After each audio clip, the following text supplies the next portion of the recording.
அழகே அழகு சீரியலில் இனி அடுத்ததான் என்ன நடக்க போகுது அப்படின்னு சொல்லிட்டு ப்ரெடிக்ஷனாக பார்க்கலாம் வாங்க. நம்ம அழகுமதி இப்போ அழகு மலருக்காக பர்த்டே செலிப்ரேஷன் பண்ணணும் அப்படின்னு ஒரு ஐடியா பண்ணி கேக் வெட்டி செலிப்ரேஷன் பண்ணலாம் அப்படின்னு சொல்லிட்டு சர்ப்ரைஸாக பிளான் பண்ணியிருக்காங்க நம்ம அழகுமதி. ஆனால் இதை தெரியவே இல்லை நம்ம அழகு மலருக்கு.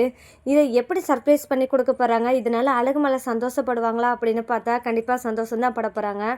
ஏன்னா இந்த நாள் வரைக்கும் அழகு மலர் பிறந்த நாள் சொல்லிட்டு கேக் வெட்டி கொண்டாடினதே இல்லை அப்படின்னு சொல்லிட்டு அழகுமதிட்ட ஃபீல் பண்ணி சொல்லியிருந்தாங்க.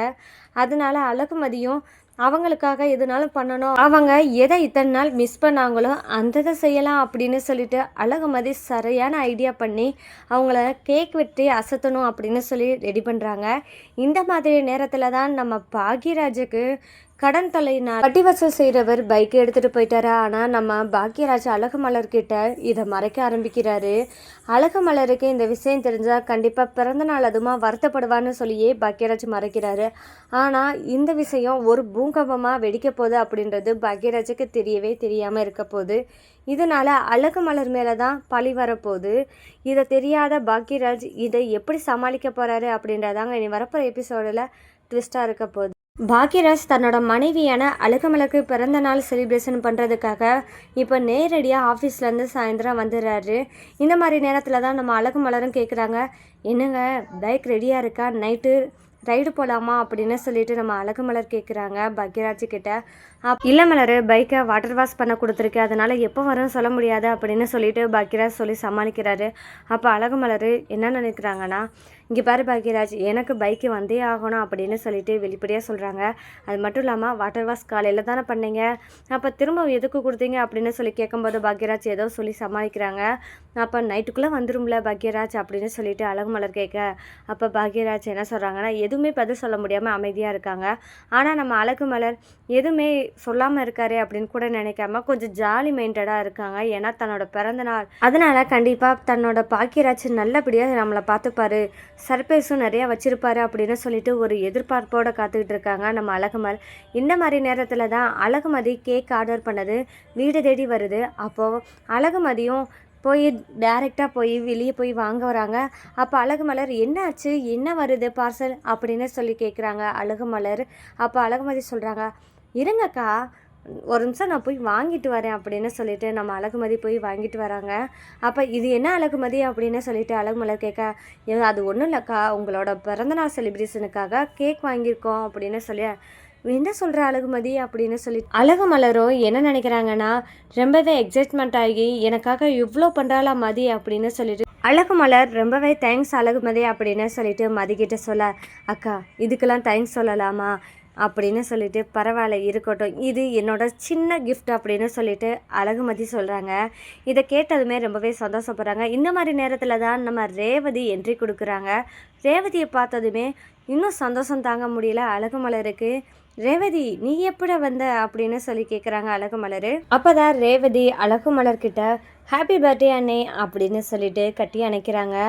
அப்போ நீ பதில் சொல்லு எனக்கு அப்படின்னு சொல்லிட்டு அழகுமலர் கேட்க, இல்லை நீ மதி தான் ஏற்கனவே பிளான் பண்ணி சொல்லியிருந்தா இந்த மாதிரி உங்களுக்கு கேக் வெட்டி கொண்டாடலாம் அப்படின்னு சொன்னதுனால தான் நான் வந்தேன் அப்படின்னு சொல்லிட்டு ரேவதி சொல்ல, என்ன மதி எனக்கே தெரியாமல் இவ்வளோ வேலையெல்லாம் நீ பார்த்துருக்கியா அப்படின்னு சொல்லிட்டு நம்ம அழகுமலர் சொல்கிறாங்க.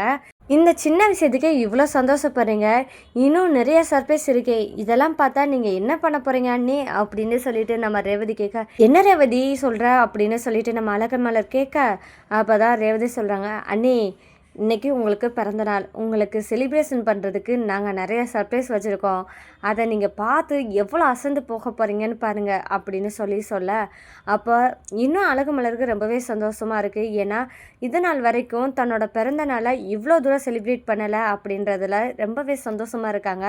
இப்போ மதி வந்ததுனால தான் இப்போ இவ்வளவும் நடக்குது அப்படின்றதுல தான் ரொம்பவே ஹாப்பியாக இருக்காங்க.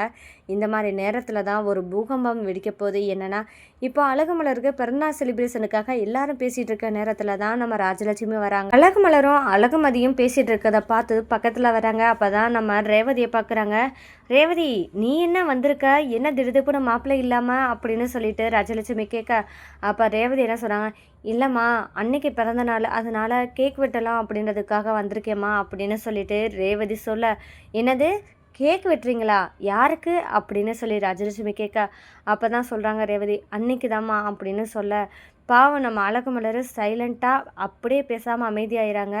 அப்போ தான் ராஜலட்சுமி சொல்கிறாங்க, இவளுக்கு 7 கழுத வயசாச்சு, இவளுக்கு கேக் வெட்டி கொண்டாடுற அளவுக்கு வந்துட்டீங்களா? என்ன சொல்கிறதுனே எனக்கு தெரியல. இந்த வீட்டில் பெரியவங்க இருக்கோம் என்னன்னே தெரியாமல் இவ்வளோ தூரத்துக்கு பண்ணிகிட்ருக்கீங்க. பெரியவங்கன்னு இந்த வீட்டில் நாங்கள் இருக்கிறதே மறந்துட்டீங்களா அப்படின்னு சொல்லிட்டு அழகுமதியை பார்த்து, இதெல்லாம் ஓ வேலை தானா அப்படின்னு சொல்லி கேட்குறாங்க. அப்போ அழகுமதியா, ஆமாம் நான் தான் பண்ணேன் அப்படின்றாங்க. ஏன் என்கிட்ட கேட்காம இந்த வேலையெல்லாம் பண்ணிக்கிட்டு இருக்க, அதிக பிரசிங்கத்தனமா அப்படின்னு சொல்லிட்டு ராஜலட்சுமி கேட்க, அப்போ அழகுமதி என்ன சொல்கிறாங்கன்னா, இத்தனை வருஷமாக அவங்க பிறந்த நாளே கொண்டாடலைன்னு சொல்லும்போது அவங்களுக்காக நான் கேக் வெட்டலாம் அப்படின்னு சொல்லி டிசைட் பண்ணி நாங்கள் எல்லாருமே சர்ப்ரைஸ் பண்ணலாம் சொல்லி தான் இவ்வளோ தூரம் பண்ணியிருக்கோம். நீங்கள் ஏன் அதை தப்பாக நினைக்கிறீங்க, இதில் என்ன இருக்குது அப்படின்னு சொல்லிட்டு மதி கேட்க, ஆ வந்துட்ட பாரு, நல்லா கேட்குற பாரு, இதெல்லாம் எங்கள் குடும்பத்தில் வழக்கமே கிடையாது, இப்படி யாரும் பண்ணது கிடையாது. நாங்கள் பொம்பளை பிள்ளைங்களுக்கெல்லாம் இந்த மாதிரி எல்லாம் நாங்கள் பண்ணது கிடையாது, இப்படி செய்யவும் விட்டது கிடையாது. நீ ஏன் இப்படி பண்ணிக்கிட்டு இருக்க, யாருக்கும் அடங்கக்கூடாது, சொல் பேச்சு கேட்கக்கூடாதுன்னு முடிவில் இருக்கியான்னு சொல்லிட்டு அழகுமதியை திட்ட, அந்த நேரம் தான் பாக்யராஜ் என்ன பண்ணுறாங்கன்னா, அம்மா மதி எதுவும் திட்டாத, நான் தான் இந்த ஏற்பாடெல்லாம் பண்ணேன், அழகுமலருக்கு ஒரு சர்ப்ரைஸாக இருக்கட்டும்னு நான் தான் செஞ்சேன், இது ஏமா பண்ணக்கூடாதுன்னு இப்படி பேசுகிறீங்க அப்படின்னு சொல்லிட்டு பாக்யராஜ் கேட்க, அப்போ தான் ராகவன் வராரு. என்ன ராஜலட்சுமி என்ன சத்தம் அப்படின்னு சொல்லிட்டு ராகவன் கேட்க, இங்கே பாருங்கள் அநியாயத்தை, நம்ம இல்லாத நேரமாக நம்மக்கிட்ட ஒரு வார்த்தை கூட சொல்லாமல் இந்த அம்மா இந்த மகாராணிக்கு என்ன பண்ணுறாங்கன்னா பிறந்தநாள் செலிப்ரேஷன் பண்ணுறதுக்காக கேக் வெட்டி கொண்டாட போகிறாங்களாம். பாருங்கள் என்னென்ன கூத்து நடக்குதுன்னு அப்படின்னு சொல்லிட்டு ராஜலட்சுமி கேட்க, அப்போ ராகவன், என்னது கேக்கு வெட்டி பிறந்தநாள் கொண்டாடுறாங்களா, யாருக்கு அப்படின்னு சொல்லி கேட்க, இந்த இருக்கால இந்த மகாராணிக்கு தான் அப்படின்னு சொல்லிட்டு ராஜலட்சுமி சொல்ல, என்ன நடக்குது பாக்யராஜ், இங்கே உனக்கு தான் இந்த வீட்டில் எப்படி இருக்கணும்னு உனக்கு தெரியுமா தெரியாதா, ஏம்மா மலரு உனக்கும் தெரியாதா, என்ன அர்த்தத்தில் இருக்கீங்க அப்படின்னு சொல்லிட்டு ராகவன் கேட்க, அப்போ தான் இல்லைம்மாம்மா நான் எதுவும் பண்ணலை, நான் இதை கேட்கவே இல்லை அப்படின்னு சொல்லிட்டு தயக்கமாக நிற்கிறாங்க. அப்போ அழகுமதி, ஏன் கேக் வெட்டி கொண்டாடக்கூடாதுன்னு ஏதோ ரூல்ஸ் போட்டு வச்சுருக்கீங்களா அப்படின்னு சொல்லிட்டு எதிர்த்து பேச ஆரம்பிக்கிறாங்க. ஒரு சின்ன விஷயம், ஒரு கேக் வெட்டி கொண்டாடுறதுல கூட ஒரு பொண்ணுக்கு எந்தவித ஒரு பர்மிஷனோ உரிமை இல்லைன்னு சொல்லி பேசுகிறது ரொம்பவே அநியாயம் அப்படின்னு சொல்லிட்டு நம்ம அழகுமதி சொல்ல, இங்கே பரம அழகுமதி, உன் சட்ட வட்டம் திட்டம்லாம் இங்கே பேசணும்னு அவசியம் கிடையாது, எங்கள் வீட்டில் நாங்கள் சொல்கிறதான் சட்டம் அப்படின்னு சொல்லி பேசுகிறாங்க ராஜலட்சுமி. இந்த மாதிரி நேரத்தில் தான் என்னமோ பண்ணி தொலைங்க அப்படின்னு சொல்லிட்டு வெளியே போய் பார்க்குறாங்க. வெளியே போய் பார்த்தா அங்கே பாக்யராஜ் பைக்கு அங்கே இல்லை. என்னடா பாக்யராஜ் உன் பைக் எங்க அப்படின்னு சொல்லி கேட்க, இல்லைம்மா வாட்டர் வாஷ் பண்ணுறதுக்காக கொடுத்துருக்கேன் அப்படின்னு சொல்லிட்டு சொல்கிறாரு பாக்யராஜ். இதை கேட்டதுமே ராஜலட்சுமி, என்னடா காலையில் அவ்வளோ நேரம் நீ பைக்கை வாட்டர் வாஷ் பண்ணிட்டு தானே இருந்த, இப்போ திரும்பவும் போய் கொடுத்தேன்னா என்ன அர்த்தம், சரி அப்படின்னு சொல்லிட்டு போய் வாங்கிட்டு வா அப்படின்னு சொல்கிறாங்க. இந்த மாதிரி நேரத்தில் தான் நம்ம பாக்யராஜுக்கு ஃபோன் கால் வருது. என்னென்னு பார்த்தா அந்த பைக்கை அந்த வட்டி வசூல் செய்கிறவர் விற்கிறதுக்காக எல்லார்கிட்டையும் பேசி வச்சுருக்கதாகவும் அதை நாளைக்கே விற்க போகிறதாகவும் தெரிய வருது. அப்போவே ரொம்பவே உடஞ்சி போகிறாரு பாக்யராஜ். என்னது பைக்கை விற்க போகிறாரா அப்படின்னு சொல்லிட்டு யோசிக்கிறாரு. அந்த இடத்துல தான் என்னடா பாக்யராஜ் யாரா ஃபோன் பண்ணா அப்படின்னு ராஜலட்சுமி கேட்க, அப்போ எதுவுமே சொல்ல முடியாமல் சமாளிக்கிறாரு பாக்யராஜ்.